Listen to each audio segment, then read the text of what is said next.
एक बार एक तालाब में बहुत सारी मछलियाँ और केकड़ा बहुत प्यार से रहते थे।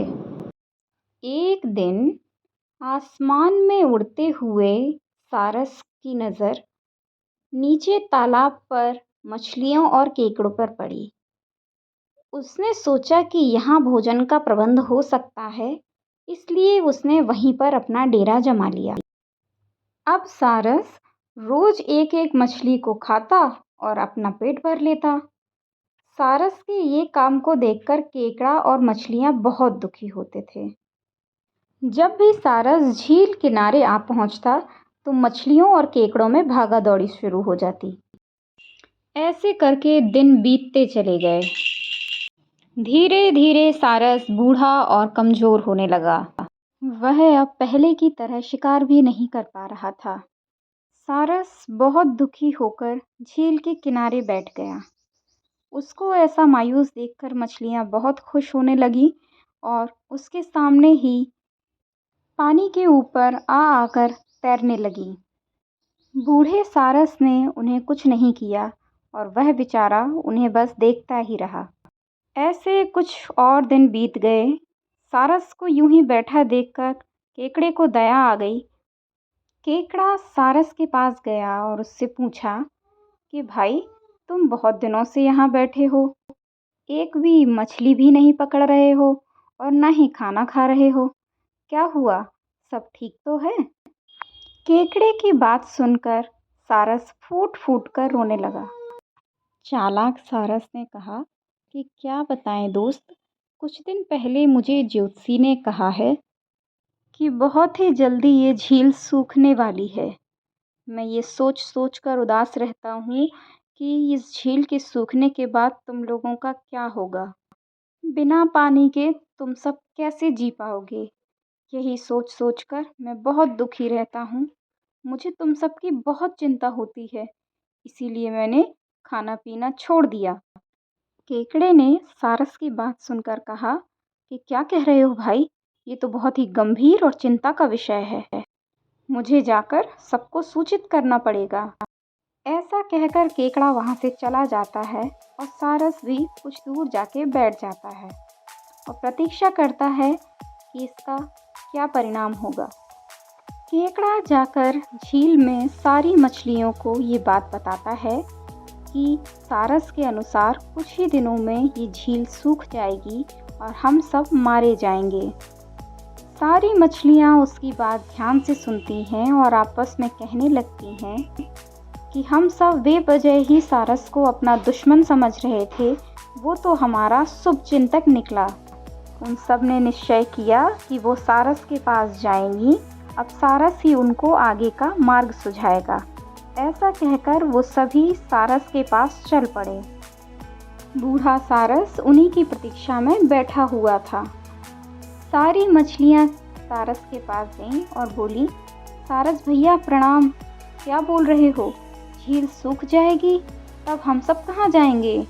अब आपने जब ये बात बताई है तो आप ही उपाय भी सुझाइए। दूर खड़ा हुआ सारस थोड़ा नज़दीक आया और बोला, अच्छा लगा मुझे कि तुम सब ने मुझे अपना दोस्त माना है और मेरी बात पर भरोसा दिखाया। मेरे जानने में तो बस एक ही उपाय है। यहाँ कुछ ही दूर पर एक दूसरा तालाब है। तुम लोगों की रजामंदी हो तो मैं एक एक करके तुम लोगों को उस दूसरे तालाब में छोड़कर आ सकता हूँ। इस तरह तुम्हें जगह भी दूसरी मिल जाएगी और तुम लोगों की जान भी बच जाएगी। सारी मछलियाँ मान गईं और बोली, ठीक है, हम रोज़ एक एक करके आपके पास आ जाया करेंगे और आप हम सबको दूसरे तालाब में छोड़ आइए।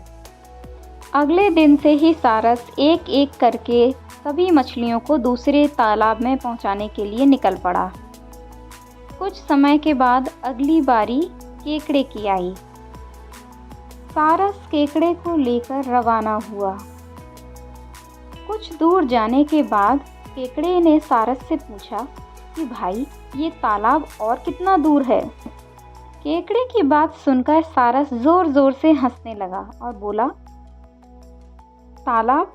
कैसा तालाब? मैं तुम्हें किसी तालाब वालाब में लेकर नहीं जा रहा हूँ।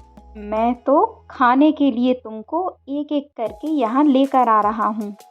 बहुत दिन हो गए, मैं मछली खा खा के बोर हो गया हूँ। आज तुम्हें खाकर मैं अपनी भूख मिटाऊंगा। आज बहुत मज़ा आएगा मुझे। सारस ने केकड़े से कहा कि देखो यहाँ आसपास तुम्हारे सभी दोस्तों की हड्डियाँ बिखरी पड़ी हैं और अब तुम्हारी बारी। इस प्रकार सारस केकड़े को लेकर एक बड़े से पत्थर पर आकर बैठ गया। सारस की बात सुनकर पहले तो केकड़े को बहुत डर लगा, लेकिन उसे गुस्सा भी बहुत आया। उसने अपने आप को बचाने के लिए अपने दोनों हाथों से सारस का गला दबा दिया। कुछ देर बाद सारस मर गया और केकड़ा अकेला ही चलकर झील में आ पहुंचा। उसने सारी चालाकी सारस की सारी मछलियों को बताई। मछलियों ने जब यह सुना तो सारस को बहुत कोसा और कहा, अच्छा हुआ हमें ये पता चल गया, नहीं तो हम सभी बेमौत मारे जाते। इस प्रकार बाकी बची मछलियाँ बहुत खुश हुईं और खुशी खुशी अपनी झील में रहने लगीं। तो बच्चों, इस कहानी से हमें ये सीख मिलती है कि हमें बिना विचारे अपनी बुद्धि का प्रयोग किए बिना किसी की भी बात पर अंधा विश्वास नहीं करना चाहिए। किसी भी बात की, किसी भी तथ्य की पूरी जांच कर लेनी चाहिए, तभी उसे किसी दूसरे से कहना चाहिए। बिना विचारे किया हुआ काम कभी कभी जानलेवा तक हो सकता है। इसीलिए हमेशा सोच विचार कर ही काम करें। मिलेंगे अगली वीडियो में। Bye bye. तब तक आपने अगर अभी तक इस चैनल को सब्सक्राइब ना किया हो तो आप इसे कर दें, वीडियो को लाइक करें। मिलेंगे, बाय बाय।